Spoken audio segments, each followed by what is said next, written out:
Hello बच्चों, कैसे हैं आप? उम्मीद करता हूँ सभी अच्छे होंगे। और इस वक्त नीट 2021 की एग्ज़ाम का सबसे बड़ा टेंशन, इसको थोड़ा कम करने के कोशिश में मैं आप लोगों को थोड़ी सी मदद करने जा रहा हूँ। आप इस वक्त देख सकते हैं कि मैंने नीट 2017 का एक क्वेश्चन लिया हुआ है। अब मेरी कोशिश ये है कि मैं कुछ क्वेश्चंस, यानी कुछ क्वेश्चन का मतलब है कि 1988 से लेकर 2020 तक जितने क्वेश्चंस नीट की परीक्षा में आए हैं, हालांकि नीट तो 2013 से शुरू हुई थी, उससे पहले एआईपीएमटी था। तो उन एग्ज़ाम्स में जितने क्वेश्चन आए हैं उन सारे क्वेश्चंस को सॉल्व करने की कोशिश, और वो सारे लेक्चर एक सीरीज़ के माध्यम से आप लोगों तक यूट्यूब के मेरे चैनल के ज़रिए पहुंचाने की मेरी एक कोशिश है। तो ये जो आप पीडीएफ देख रहे हैं, ये जो आप एक फाइल देख रहे हैं, इसका आपको पीडीएफ भी मिल जाएगा। आपको डिस्क्रिप्शन में इसका पीडीएफ दे दिया जाएगा। ये क्वेश्चंस वो क्वेश्चंस हैं जो नीट की परीक्षा में पिछले सालों में पूछे गए हैं। और इसके क्वेश्चंस अगर आप नेट पे ढूंढने जाएंगे या उसके सॉल्यूशन ढूंढने जाएंगे तो आपका काफ़ी वक्त उसमें चला जाएगा। तो सारी चीज़ें आपको एक जगह पे अगर मिलती है तो यार, वो भी फ्री में, कोई चार्जेस नहीं। तो मेरे ख्याल से सौदा बहुत अच्छा है ये। करना क्या होगा आपको? सिर्फ चैनल सब्सक्राइब और कुछ नहीं। रोज़ आपको लेक्चर्स मिलेंगे। एक सीरीज़ स्पेशल नीट की चलेगी, एक स्पेशल सीईटी का चलेगा, महाराष्ट्र सीईटी का। और अगर मुझे टाइम मैनेज हुआ, पॉसिबल हुआ मेरे लिए, तो मैं जेडबलई का भी एक सीरीज़ आपके लिए पक्का करूँगा। ये सीरीज़ चैप्टर वाइज चलेगी। चैप्टर वाइज का मतलब जैसे हर एक लेक्चर में आपको स्पेसिफिक एक चैप्टर के सारे क्वेश्चन दे दिए जाएंगे। जैसे आज के लेक्चर में नीट के मैग्नेटिज्म जो है, मैग्नेटिज्म एंड मैटर जो एक सब्जेक्ट है हमारा, एक फिजिक्स का एक पर्टिकुलर चैप्टर है, उसके सारे क्वेश्चन आपको यहाँ पर दिए जा रहे हैं। तो चलिए शुरू करते हैं विदाउट वेस्टिंग अ टाइम। तो ये हमारा पहला क्वेश्चन है। 250 turns rectangular coil of length 2.1 centimetre. बच्चों यहाँ पे आपको यन दिया हुआ है 250। उसके बाद में बताया गया है कि लेंथ है 2.1 सेंटीमीटर। उसके बाद में आपको बताया गया विड्थ जो कि है 1.25 सेंटीमीटर। अगर हम इन दोनों का प्रोडक्ट कर ले तो एरिया मिल जाएगा, राइट?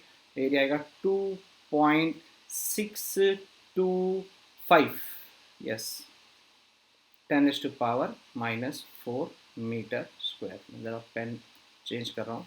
ओके, अगर पूरा आंसर यहाँ पे बैठ गया तो ठीक है ना, अदरवाइज मैं अगली स्लाइड पे ले जाऊँगा इसे। क्या इज करंट आए, तो निब मैंने छोटा किया है, आई होप ये दिख रहा होगा अच्छे से। 85 माइक्रो एम्पियर लिखा है बेटा, तो ये 85 इंटू 10⁻⁻�6 एम्पियर करना पड़ेगा आपको। उसके बाद लिखा है subjected to a magnetic field of strength, B का वैल्यू दिया है 0.85 tesla. Work done for rotating the coil by 180 degree against the torque. Work done पूछा है आपको, और आपको थीटा दे रखा है 180 डिग्री। तो ये है गिवन डेटा आपके सामने। कैलकुलेशंस कैसे संभव होंगे, क्या करना पड़ेगा हमें इसे सॉल्व करने के लिए? So let us see. Work done का जनरल फॉर्मूला लगाया जा रहा है, W is equal to M B in the bracket cos θ1 minus cos θ2। तो W is equal to M B in the bracket. अब सर θ1 तो दिया नहीं है, θ1 आपको इनिशियल कंडीशन पे 0 लेना होगा, cos 0 minus cos second theta आपको दे रखा है मेरे ख्याल से। सेकेंड थीटा आपका है available 180 degree, right? 180 degree. So work done equals to M B cos 0 1 minus of -1 that is +1। तो वर्क डन हो जाएगा 2 MB, राइट है। अब ये जो वर्क डन 2 MB हुआ, इसमें m की जगह पे NIA लिया जाएगा into B. So 2 into number of turns मैंने निकाल रखे हैं साइड में, जो आपके पिछले स्लाइड पर थी, 250 into area, then everything is given. Okay okay, just write down करना है। So 250 into 85 into 10⁻⁻6 into like 2.625 into 10⁻⁻⁴ into 0.85, और अब इनका जब आप प्रोडक्ट करेंगे तो ये आता है 9.1 10⁻⁻6 जूल। ये है आपका वर्क डन, यानी 9.1 दिया है, सो 9.1 यानी आपका 9.1 माइक्रो जूल, ये सही जवाब है। नीट 2017 का क्वेश्चन था। और चलिए अब अगले क्वेश्चन की तरफ। A bar magnet is hung by a thin cotton thread. Just a moment, मैं थोड़ा चेक कर लूँ आपको सही दिखाई दे रहा है। Yes, thank you. A bar magnet is hung by a thin cotton thread in a uniform horizontal magnetic field and is in equilibrium state. The energy required to rotate it by 60 degree is suppose W. यानी energy दी है आपको कोई, मान लीजिए वो है W. The energy required to rotate it by theta 60 degree दे रखा है. Now the torque required to keep, torque आपको पूछा गया है. Torque required to keep the magnet in this new position is.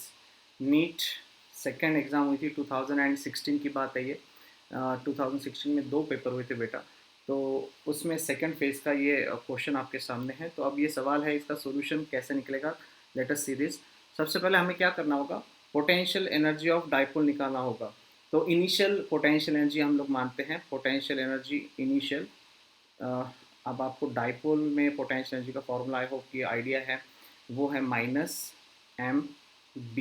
Okay, अब B stand for magnetic induction. अब यहाँ पे B हमको नहीं दिया है, चलो कोई नहीं, देख लेंगे. फाइनल पोटेंशियल एनर्जी जो होता है वो आएगा -mb और cos 60. बच्चा पार्टी, cos 60 क्या होता है, अपॉन 2. करेक्ट है. तो ये आपके पास में इनिशियल और फाइनल पोटेंशियल एनर्जी की बात की जा रही है. मैं सही जा रहा हूँ, सही है. और अब मुझे वर्क डन निकालना है. तो वर्क डन अगर मैं निकाल लेता हूँ तो टॉर्क के लिए जाने का जो रास्ता है वो mb cos थीटा, राइट. चलिए कर लेंगे. वर्क डन कैसे आएगा, final energy minus initial energy. So final is -mv upon 2. Okay, और इनिशियल अगर उसमें से माइनस कर रहे हैं तो माइनस माइनस प्लस कर लीजिए mb. तो बच्चों अगली स्लाइड ले लेता हूँ मैं. w is equal to previous वाली स्लाइड पे mb कॉमन निकला एंड ब्रैकेट में -1/2 और +1 प्लस, जस्ट अ मोमेंट, 1/2, 2 1 ज़ा 2, 2 - 1 1/2 mb. ओके, ये हुई वर्क डन की वैल्यू. तो बच्चों हम mb की वैल्यू क्या बनाएंगे, ट्वाइस w बनाएंगे. कोई बात. नाउ टॉर्क, अब हमको टॉर्क पूछा था. टॉर्क इक्वल टू क्या फॉर्मूला आना चाहिए. सारे आंसर में W दिखाई दे रहा है आपको, तो W के फॉर्म में आंसर आता है. तो cos थीटा यानी cos 60, torque equal to mb cos 60 लेना होगा. ठीक है बेटा. अब mb का वैल्यू 2W दे रखा है और cos 60 होता है √3/2. बस बन गया काम. टॉर्क की वैल्यू आएगी W √3. क्या ऑप्शन है, √3W. बी ऑप्शन आपका सही जवाब है. मेरा ये रिकॉर्डेड पॉइंट ऑफ व्यू से फर्स्ट लेक्चर है एक्चुअली, सो इसलिए मुझे बार बार ये वेरीफाई करना होता है कि सही तरह से वीडियो जा रहा है नहीं जा रहा है, इसलिए थोड़ा सा टाइम लग रहा है. वेल, अगला क्वेश्चन 2014 का आपको दिखाई दे रहा है. AIPMT 2014 से क्वेश्चन है. Following figure shows the arrangement of a bar magnet in a different configuration. Each magnet has a magnetic dipole moment vector m. Which configuration has the highest net magnetic dipole moment? 4 diagram दिख रही है, तो 4 diagram की 4 conditions आपको समझानी होंगी इसमें. चलो पहले डायग्राम समझ लेते हैं. फर्स्ट कंडीशन में अगर मैं एम नेट की बात करूं तो क्या आएगा, root of M square plus M square plus two M m1 m2 again m square as it is and cos 90। सही है, 90 डिग्री दिख रहा है आपको यहाँ पे। ओके, तो सीधी बात है, आपको cos 90 पता है, ज़ीरो आ जाएगा, तो m नेट की वैल्यू आएगी under root two M square, तो रूट टू एम। पहले डायग्राम क्लियर। सेकंड डायग्राम की अगर हम बात करते हैं, सेकंड डायग्राम में आप देख पा रहे हैं नॉर्थ साउथ साउथ नॉर्थ, यानी यहाँ पे थीटा हुआ 180, यानी ये रिवर्स डायरेक्शन है। तो रिवर्स डायरेक्शन के अंदर एम नेट की वैल्यू आपकी आएगी m माइनस एम, सीधा सीधा zero.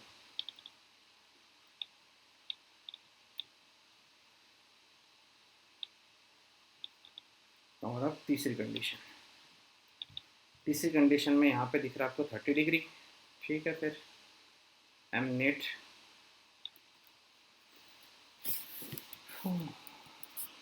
m net is equal to root of m square plus m square plus 2m square cos 30। okay, what is cos 30? root 3 by 2 m square plus m square 2m square plus 2m square root 3 by 2, 2 कट्टा, और फिर m square common निकलेगा, m root के बाहर निकलेगा, under root two plus root three, इस तरह से आएगा m नेट। और लास्ट फोर्थ डायग्राम की बात कर लेते हैं, 60 डिग्री, भगवान 60 डिग्री, 60 यानी 1/2। ओके, तो m नेट, अब ये सब कुछ एज इट इज़ रहेगा, मैं ये पूरा नहीं लिख रहा, बस आपको बता देता हूँ कि 2m square plus 2m square cos 60 यानी 1/2, तो ये बनेगा रूट ऑफ 3m स्क्वायर, तो ये आएगा आपका m रूट 3। सवाल क्या है? Following figure shows that the arrangement of a bar magnet of different configuration, each magnet has a magnetic dipole moment m, which configuration has a highest net magnetic dipole moment? Highest किस में दिखता है? यहाँ दिखता है 3 number में, तो इसका राइट आंसर आएगा ये 3 वाला। दैट्स इट, ये है इसका सही जवाब। चलें आगे अगले क्वेश्चन की तरफ बढ़ते हुए। क्वेश्चन नंबर 4, आपको बताया जा रहा है कि एक बार मैग्नेट है जिसकी लेंथ L है और magnetic dipole movement capital M है, जिसको बेंड किया in the form of arc as shown in this figure. The new magnetic dipole movement will be, new magnetic dipole movement, generally magnetic dipole movement होता है small m into L, सभी को पता है, right. अगर इसका arc बनाया जाए तो फॉर आर्क हमें पता होना चाहिए कि आर्क की जो लेंथ बनेगी वो बनेगी π/3 times of the radius, right. तो रेडियस कितना आया, r is equal to 3l/π। Okay, now m into L 3 के। चलिए आगे अगले स्लाइड पे ले लेता हूँ मैं इसको, सॉरी। ओके, अगर मुझे मैग्नेटिक मोमेंट पूछा है तो फॉर्मूला क्या आएगा, न्यू मैग्नेटिक मोमेंट कैसे निकाली जाएगी, न्यू मैग्नेटिक मोमेंट, क्योंकि अब वो पहले रॉड था तो अब वो कर्व हो गया, न्यू मैग्नेटिक मोमेंट। तो क्या सोचना चाहिए, आपको सही सिग्नल जा रहे हैं, I hope so, yes. New magnetic moment क्या आना चाहिए, तो फॉर्मूला बनेगा m dash is equal to small m into twice r। क्या यहाँ पे थीटा वगैरह दिया है कोई, थीटा 60 डिग्री दिया है डायग्राम के अंदर, राइट। तो ये 60 डिग्री का हमें यूज़ करना पड़ेगा यहाँ पे, ट्वाइस r साइन 60। ओके, अच्छा, स्मॉल m की कोई वैल्यू नहीं है, r की कोई वैल्यू स्पेसिफिक नहीं है, यानी r की वैल्यू 3l/π लेनी पड़ेगी हमें।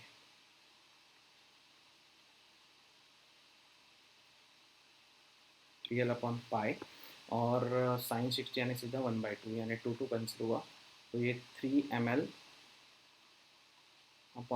क्या ये आंसर है 3 ml/पाई नहीं, अब सोचो 3 ml, 3 ml/पाई, ये जो ml/पाई है इसी को आप कैपिटल M लिखेंगे। कैसे? 3 ml/पाई, यही आपका कैपिटल M होना चाहिए। 3 ml/पाई इज इक्वल टू, अगर हम कैपिटल M ले लेते हैं तो ऐसे हालात में 3 ml/पाई, 3m आंसर दिया है नहीं। वेल, क्वेश्चन नंबर 4 का राइट आंसर जो है वो आपका 3m/पाई दे रखा है इसमें। चलिए करते हैं कोशिश। 3m/पाई, 3m/पाई सेट हो सकता है अगर L and magnetic moment, just a second, moment L is equal to what?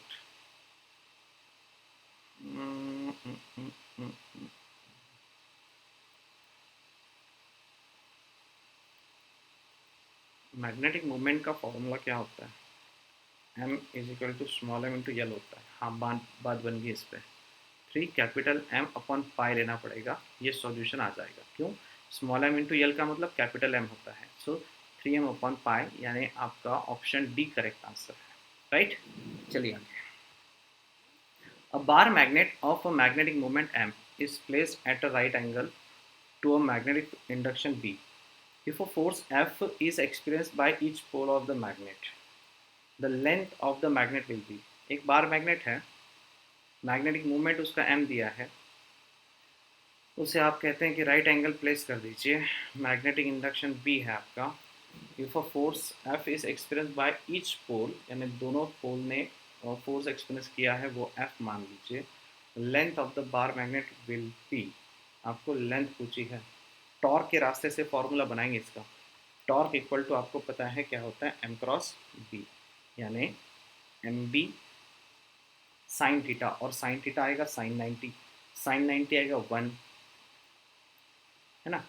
तो टॉर्क इक्वल टू सीधा सीधा MB रहेगा। दूसरी बात, टॉर्क इक्वल टू F×R, आपको सॉरी R×F आपको पता होगा, टॉर्क का एक और फॉर्मूला है, तो वो भी RF साइन 90 आएगा, साइन 91, तो RF आ जाएगा।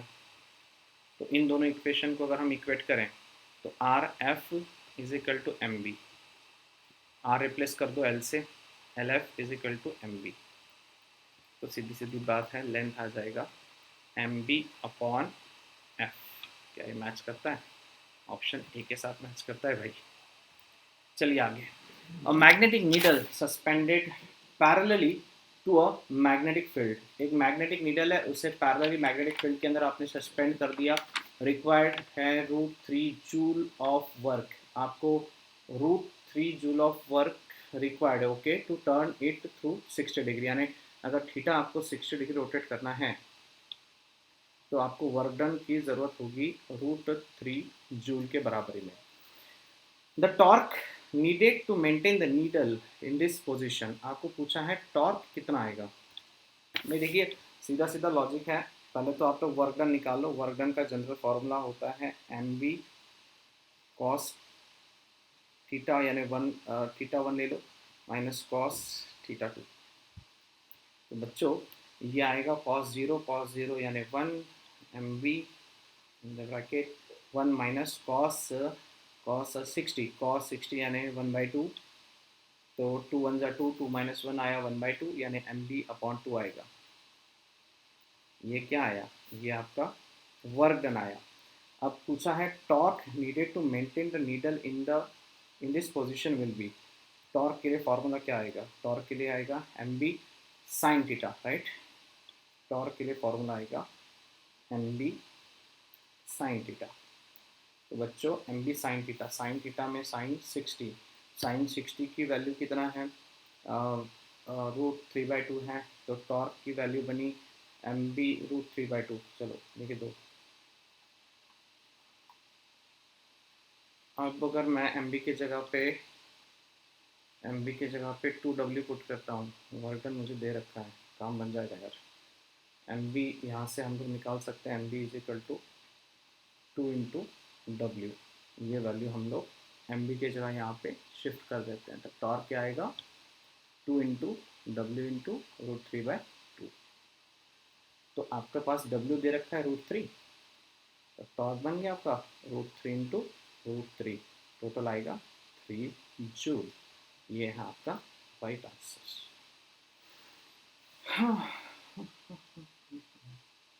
टॉर्क पूछा था ना, हाँ, जूल नहीं आना चाहिए था यार, टॉर्क नीडेड, ये जूल नहीं चाहिए था यहाँ पे यूनिट। वेल ठीक है, मेंस का 2012 का क्वेश्चन है, शायद कुछ टाइपिंग मिस्टेक हुआ होगा। Same number question, a short bar magnet of a magnetic moment capital M 0.4 joule पर Tesla is placed in a uniform magnetic field of 0.16 Tesla. The magnet is in a stable equilibrium. Then the potential energy is potential energy question mark. अब आपके पास potential energy magnetic field के अंदर क्या होती है?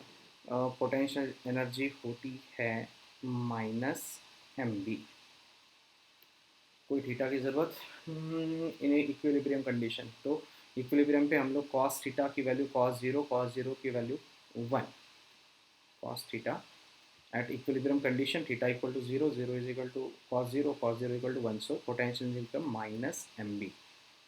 अब सोचो आप कि -0.4 इंटू 0.16 64 हो जाएगा, ये -0.064, बी आंसर मैच कर देता है। ठीक है, मीन्स जेई मेंस 2011 का क्वेश्चन था ये, इसके अंदर कैसे आ गया पता नहीं, मैंने टाइप करते हुए टाइप कर दिया। Vibration magnetometer placed in a magnetic meridian has a small bar magnet. The magnet execute oscillation with a time period of 2 seconds. 2 second का टाइम पीरियड है। Earth horizontal magnetic field of 24 micro tesla, B equal to 24 micro tesla 10⁻⁻6 tesla. When a horizontal field of 18 micro Tesla is produced opposite to that of Earth, opposite का मतलब हमें ये minus करना पड़ेगा, तो ये B1 है, B2 ले लेंगे तो 24 में से 18 माइनस कर देना, 6 माइक्रो टेस्ला बचेगा, 10⁻⁻6 टेस्ला रहेगा। अब कहता है the new time period will be E2 question mark. देखो भाई, सीधी सीधी बात है, फॉर्मूला है आपके पास में T इक्वल टू 2π √I/mb, तो T inversely proportional to B हुआ, तो T2/T1 अंडर रूट में B2/B1। तो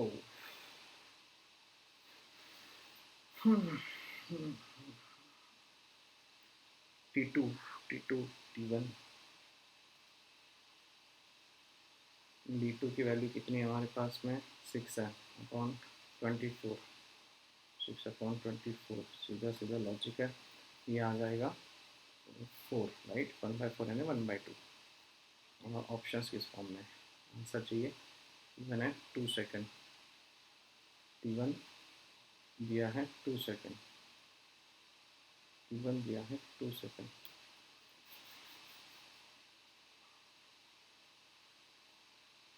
वन सेकेंड,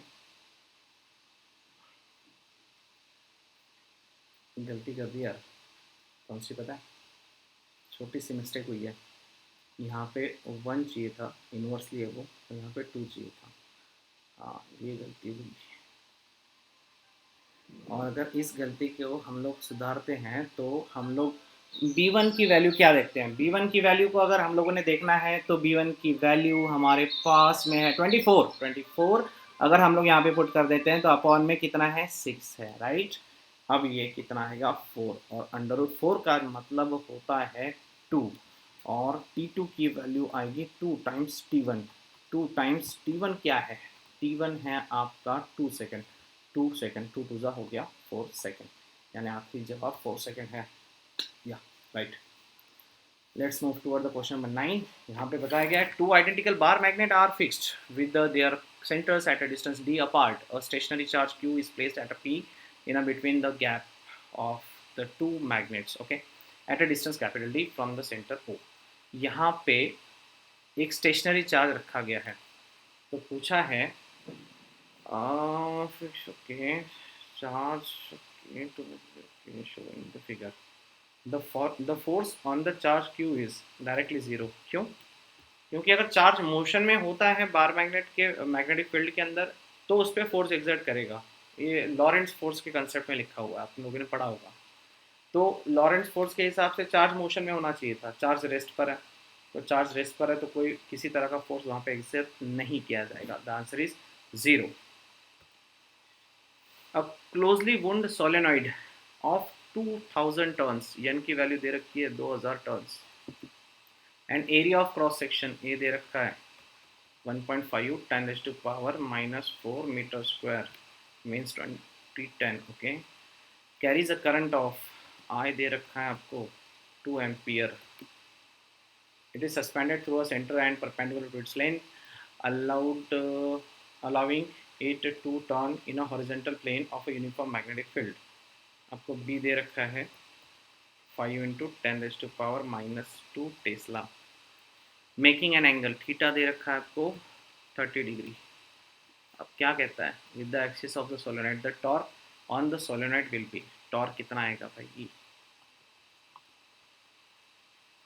सबसे पहले क्या करिए आप लोग, टॉर्क निकालना है. आपके पास में फॉर्मूला कौन सा है? एक torque equal to M B sine theta आएगा. अब एम बी साइन थीटा में एम नहीं है आपके पास, बी है. चलो ठीक है, torque equal to M B sine theta. अब एम को क्या कर दीजिए, एन आई ए और into B into sine theta यानी साइन 30. भाई वैल्यू डाल देना. एम नंबर ऑफ टर्न्स है 2000. करंट कितना है? करंट है 2. एरिया कितना है? एरिया है 1.5 10⁻⁻4 और b कितना है 5 × 10⁻⁻2 और साइन 30 1/2 में ये 2 कटा, राइट. अब 1.5 × 5 × 2 1.5 × 2 सिंपली 3 आ रहा है. 3 × 15 1.5 के करीब आंसर जाएगा. और पावर की बात करते हैं -4 -2 -6. Area of cross section negative है, टेस्ला भी माइनस में है.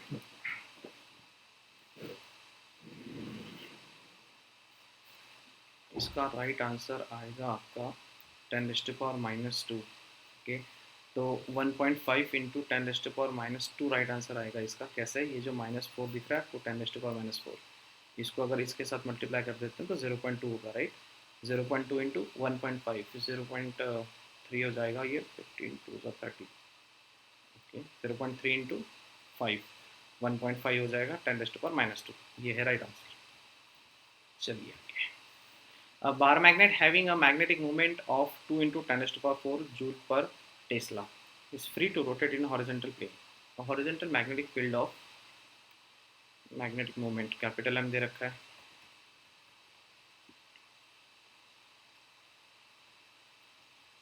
अब कह रहा है free to rotate in horizontal plane.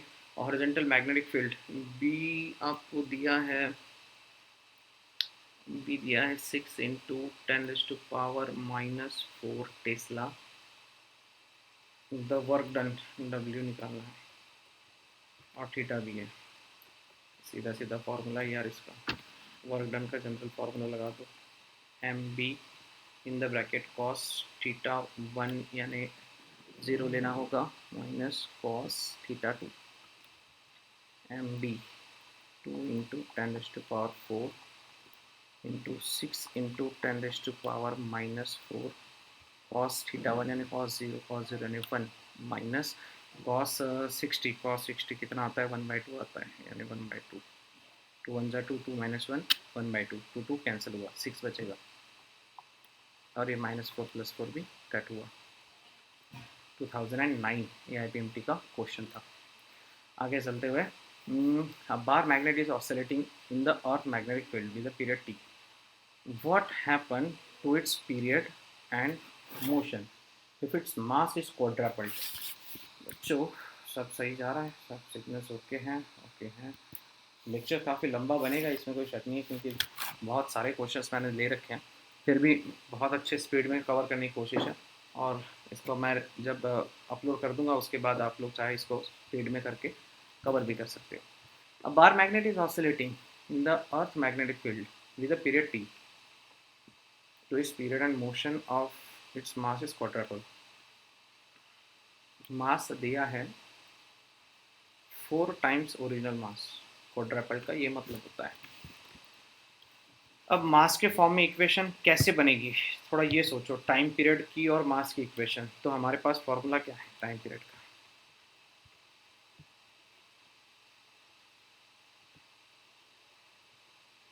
आई यानी मोमेंट ऑफ इनर्शिया होता है, राइट। मोमेंट ऑफ इनर्शिया आपको पता है, M R square upon N भी ले सकते हो। तो सीधी बात है, T is directly proportional to under root of mass, ठीक है। तो देयरफॉर अगर मुझे पूछा जाए new time period, okay, T2/T1 root of M2/M1, और M2 की वैल्यू दी है 4 टाइम्स M1/M1, कट मार दीजिए, यानी √4 का मतलब 2 आ जाएगा। T2 is equal to twice T1, T2 is equal to twice T1 आएगा, यानी motion remains in SHM with the time period of twice T, sorry. This will be your correct answer. Simple है ना, कर लोगे इतना आप। 2003 and 1994 दो बार question repeat हो चुका है बेटा ये। 2 bar magnet having same geometry with the magnetic moment m and 2m are firstly placed in a such a way that their similar poles are in a same side, ठीक है। Then its time period of oscillation is t1. Now the polarity of one of the magnet is reversed. Then the time period of oscillation is t2. Then कौन बड़ा है,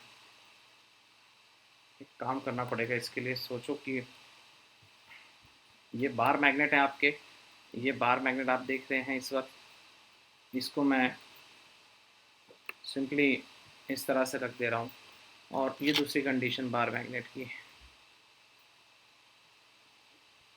दो condition में bar magnet रखा गया है। नाउ मान लो यहाँ पे north south, north south, north south, south north, okay. तो ये सेम डायरेक्शन में और ये अपोजिट पोलैरिटी में दो डायग्राम मैंने निकाली। 2 bar magnet having same geometry with a magnetic moment m and 2m are firstly placed in such a way that the similar poles are in same side। अच्छा ठीक है, तो m जो आएगा आपका यहाँ पे m1 प्लस m2 आएगा, तो एक m है कैपिटल M, एक है 2m, तो ये हो जाएगा टोटल 3m, ठीक है। और यहाँ पे क्या होगा, यहाँ पे आपका डिफरेंस निर्माण होगा, तो आप क्या करेंगे, लाइक M2 माइनस M1, तो ट्वाइस M माइनस M, ये आपका M के बराबर आएगा। ये बात आपको पहले समझनी होगी, ओके। अब आपको टाइम पीरियड पे सोचना है। टाइम पीरियड का फॉर्मूला क्या है, T equal to 2 pi under root I upon MB, T2/T1 root of M2 नहीं M1/M2। अब M1 की अगर बात करें,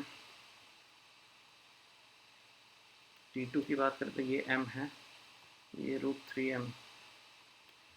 क्या ऐसा कोई ऑप्शन है? आपको कंपैरेटिवली दिखाना है भाई, 1/√3। अगर क्रॉस मल्टीप्लिकेशन कर देते हो तो क्या आएगा, T2 into √3 is equal to T1, T2 into √3, यानी T1 बड़ा है आपका T2 से, T1 बड़ा है आपका T2 से। ये आंसर आपका आ जाता है, 2002 का क्वेश्चन है। I hope guys you are enjoying this session.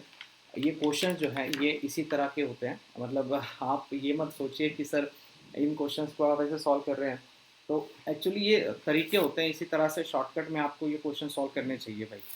मेरा कोशिश है कि मैं आपको ये क्वेश्चंस एक एग्जांपल बता, मतलब देख के सॉल्व कर रहा हूँ कि हाँ ऐसे पेपर सॉल्व करने चाहिए आप लोगों ने। Bar magnet of a magnetic moment m is placed in a magnetic field of induction vector B. The torque exerted on it is, इसके दोनों आंसर राइट है, ये भी टॉर्क का फॉर्मूला और नेगेटिव में ये भी राइट है, so both the answer is correct. A bar magnet of magnetic moment M is cut into the two equal parts. अगर दो बार मैग्नेट नहीं बार मैग्नेट के दो टुकड़े कर दिए जाते हैं फॉर एग्जांपल, तो आपको पता है कि M का फॉर्मूला होता है small m into twice L, right है. अब इसके दो टुकड़े हो गए तो लेंथ आधी आधी कर दी जाएगी. The magnetic moment of each part will be, ठीक है, तो हम लोग कहेंगे m dash is equal to m into small L, right है. तो हम लोग क्या करेंगे, हम लोग इसको ऐसा करेंगे m dash upon m is equal to ml upon 2 ml, ml कटा, so m dash become m by 2, m by 2 का मतलब 0.5 टाइम्स m. 1997 का क्वेश्चन है. The work done in turning a magnet of a magnetic moment m by at an angle of 90 degree from the meridian is n times the corresponding, okay, work done to turn it through an angle of 60 degree. The value of n will be, ये n निकालना है work done की equation से, comparatively जाना पड़ेगा. Work done का एक basic formula लगा लो पहले, क्या है, M B cos theta 1 minus cos theta 2, 90 degree है 60 डिग्री है, बन जाएगा, देख लेंगे. एम बी 1 माइनस 0 यानी सिंपली एम बी आएगा वर्क डन, ठीक है. ये वर्क डन 1 हुआ. वर्क डन 2 की बात कर लेते हैं. M B cos 0 minus cos 60 यानी 1/2, 1 माइनस 1/2 यानी 1/2 आएगा, यानी हाफ एम बी आएगा W2. n times the corresponding work done it to turn it through an angle 60 is the value of n is, therefore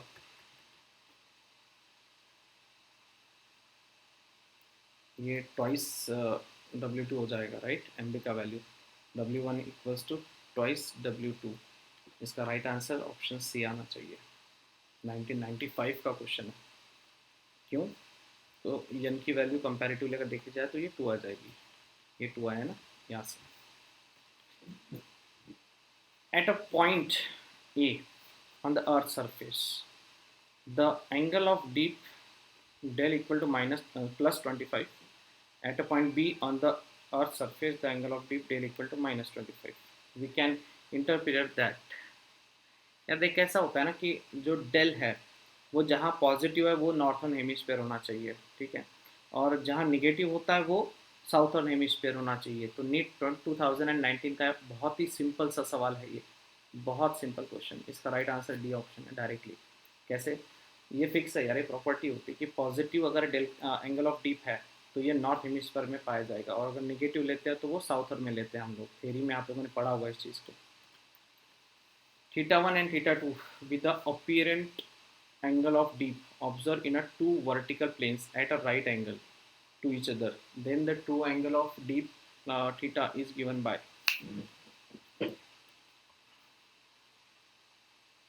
पहले काम करते हैं, दो इक्वेशन आपको पता होनी चाहिए. tan theta equal to B V upon B H and cot theta is equal to B H upon B V, ठीक है बेटा. फिर हम लोग क्या करेंगे, इस तरह से ये मैग्नेटिक मेरिडियन के कंपोनेंट्स प्लॉट करने ज़रूरी है इस केस में.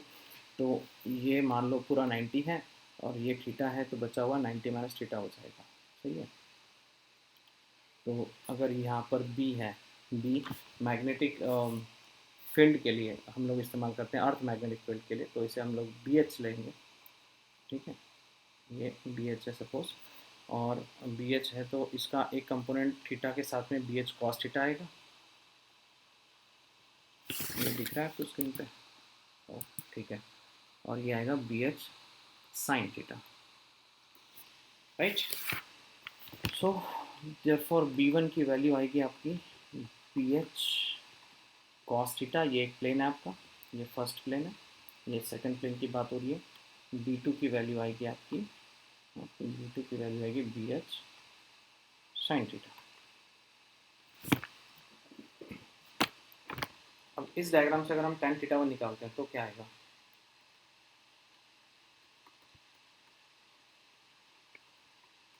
tan थीटा 1 उस डायग्राम में आएगा B B upon line B H cos theta. ठीक है, B V upon B one, एक सेकेंड, बी वी वाली लाइन को आएगा बी वन अपॉन में। ठीक है, तो ये आएगा B V upon B H cos theta 1। उसी तरह अगर हम कॉट थीटा की वैल्यू सॉल्व करें, कॉट थीटा 1 की, तो आएगी B H cos theta upon B V. Okay, अब आपके पास में tan थीटा कॉट थीटा की दो वैल्यूज हैं। Cot theta 1 B H cos theta, options किस तरह के हैं आपके? tan cot. ओके, काफ़ी लंबा वीडियो बनते जा रहा है यार ये क्वेश्चन सॉल्व करने के चक्कर में। कॉट थीटा 1, इसे इक्वेशन 1 दे दीजिए। अगर मैं इसमें कॉट थीटा 2 सॉल्व करूँ 90 माइनस थीटा को कॉट थीटा 2 कंसिडर करके, तो क्या हो सकता है? तो कॉट थीटा 2 बन सकता है, ये जो बी वी अपॉन में था बी एच कॉस थीटा, वैसे बी एच साइन थीटा लेंगे वर्टिकल कंपोनेंट के लिए, B H sine theta upon B V. ये इक्वेशन नंबर आपकी 2। स्क्वायर एंड ऐड कर दो equation 1 and 2। Cot square theta 1 cot square theta 2 equal to sine square theta plus cos square theta 1 हो जाएगा, B H upon B V का whole square रहेगा। और B H upon B we क्या लिया हमने? कॉट थीटा लिया है, तो इसका मतलब यहाँ पे आएगा कॉट थीटा। तो राइट आंसर कौन सा बैठा? Cot square theta obviously. D option is the correct. NEET 2017 का क्वेश्चन था। A compound needle which is allowed to move in a horizontal plane is taken to a geomagnetic pole. It will stay in any direction. 19 का ये answer आएगा। Horizontal component of earth magnetic field जो होती है वो zero होती है। ठीक है, एट ज्योमेट्रिकल पोल। तो ज्योमेट्रिकल पोल पे अगर वो ज़ीरो है तो ये जो नीडल है ये किसी भी डायरेक्शन में शो कर सकती है। इसका ऑप्शन बी राइट है।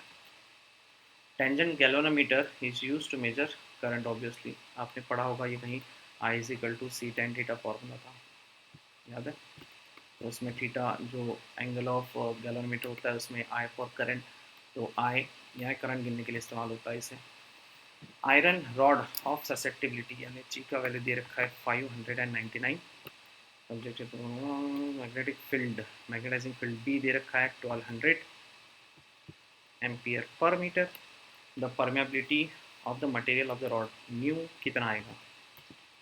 तो सबसे पहले हम लोग को क्या करना होगा? रिलेटिव परमेबिलिटी निकालनी होगी 1 प्लस जी, यानी 1 प्लस 599 कितना आएगा? 600। रिलेटिव परमेबिलिटी म्यू क्या आएगा? Mu R into mu naught, यानी 600 इंटू 4 पाई इंटू 10⁻⁻⁻7, 4 6 24। तो आप इसको कैलकुलेट कर लेंगे तो ये 2.4 पाई इंटू 10⁻⁻4 आ जाएगा, यानी ऑप्शन ए। टाइमिंग बहुत ज़्यादा जा रहा है इसलिए थोड़ा स्पीड बढ़ा रहा हूँ मैं। A thin diamagnetic rod is placed vertically between the pole of an electromagnet. When the current in the electromagnet is switch on, okay?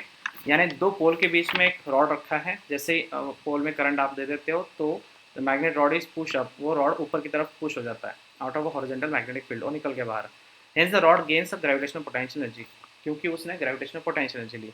The work done required to this comes from current source, क्योंकि electric current आपने दिया था इसकी वजह से ही तो वहाँ पे मैग्नेटिक ग्रेविटेशनल पोटेंशियल एनर्जी निर्माण हुई। नीट 2018 का एकदम सिंपल सा सवाल, 1 लाइन आंसर।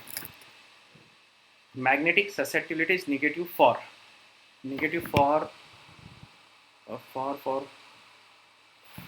Diamagnetic substance. और ऐसा क्यों?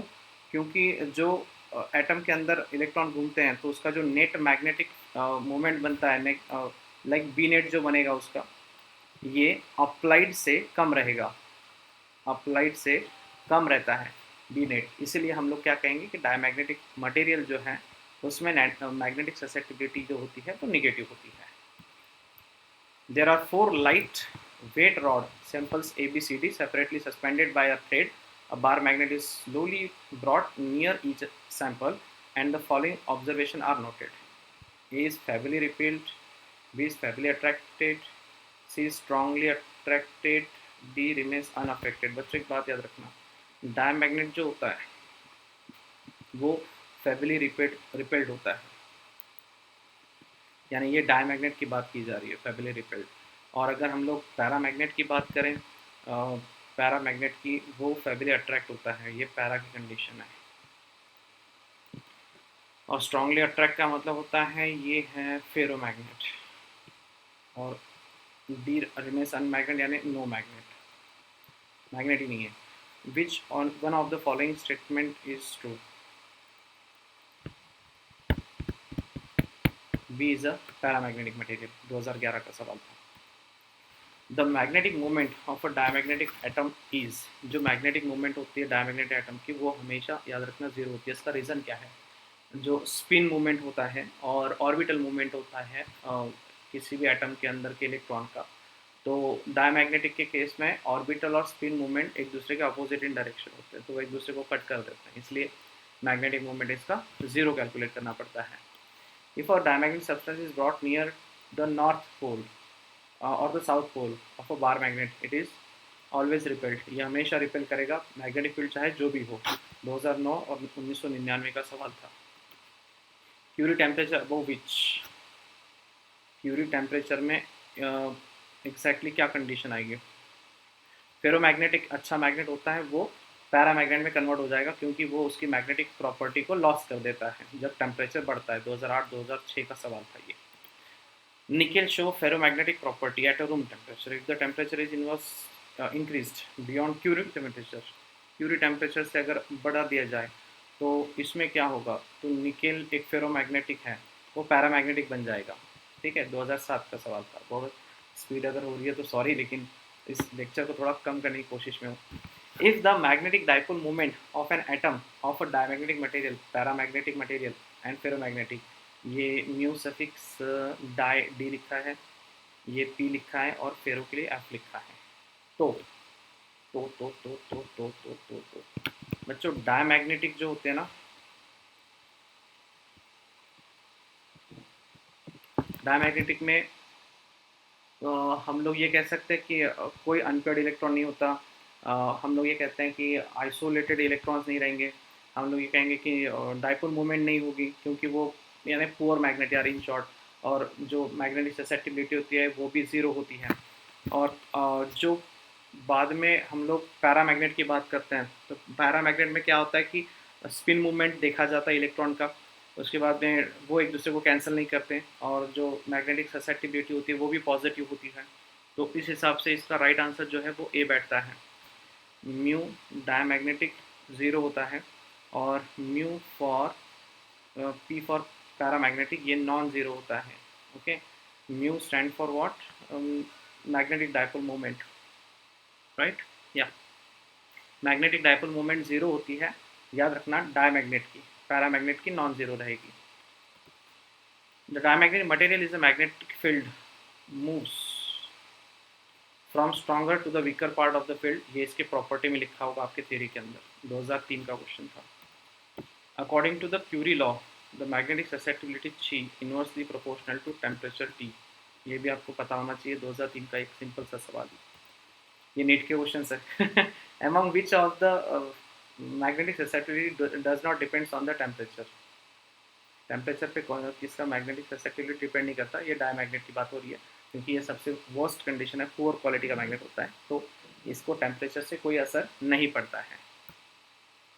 For protecting a sensitive equipment from the external magnetic field, it should be kept in a iron inside the iron can. क्यों? क्योंकि आयरन एक फेरोमैग्नेटिक मटेरियल है, ठीक है, इसके अंदर लाइंस ऑफ फोर्सेस जो होते हैं वो एग्जिस्ट नहीं कर पाएंगी। तो इस कारणवश क्या होगा कि अगर कोई डिवाइस आपका मैग्नेटिज्म को सेंसिटिव है तो वो प्रोटेक्ट हो सकता है। In the last question, electromagnets are made of soft iron because soft iron has low retentivity and high coercivity. अब रिटेंटिविटी क्या होती है?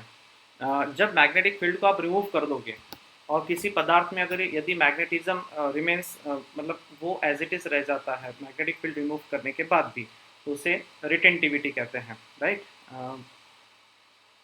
हाँ, राइट। और कोएरिसिविटी क्या होता है कि यदि आप किसी मैग्नेट के ऊपर किसी मैग्नेटिक मटेरियल पे अपोजिट फील्ड अप्लाई कर देते हो तो उसकी मैग्नेटिक प्रॉपर्टी जो है वो लॉस्ट होती जाती है, इनफैक्ट वो ज़ीरो भी हो जाती है। तो electromagnets are made up from soft iron because soft iron में ये दोनों प्रॉपर्टी पाई जाएंगी, low retentivity and low coercivity force होता है। 2010 का बच्चों, इस सीरीज़ में मैंने आज 34 क्वेश्चंस कंप्लीट किए। अब मैं आपको बता देता हूँ कि रोज़ इसी तरह के लेक्चर्स बना के आपके लिए डाल दिए जाएंगे यूट्यूब पर, और जिनको लाइव क्विज़ खेलना है वो अनअकैडमी पे मुझे फॉलो करें। कल 12 बजे, यानी कल की तारीख है 5 जुलाई 2021, कल 12 बजे मैं प्रीवियस ईयर क्वेश्चन सीईटी के लेने वाला हूँ, एमएसटी सीईटी के 12 बजे क्विज़ रहेगी और चैप्टर होगा काइनेटिक थ्योरी ऑफ गैसेस। ठीक है, तो रुकते हैं यहाँ पे और चैनल को सब्सक्राइब कर लीजिए सबसे पहली बात, क्योंकि अब आपको हर चैप्टर के पूरे ईयर के जितने क्वेश्चंस हैं सारे के सारे समझा दिए जाएंगे यहाँ पे। Okay then, Tata.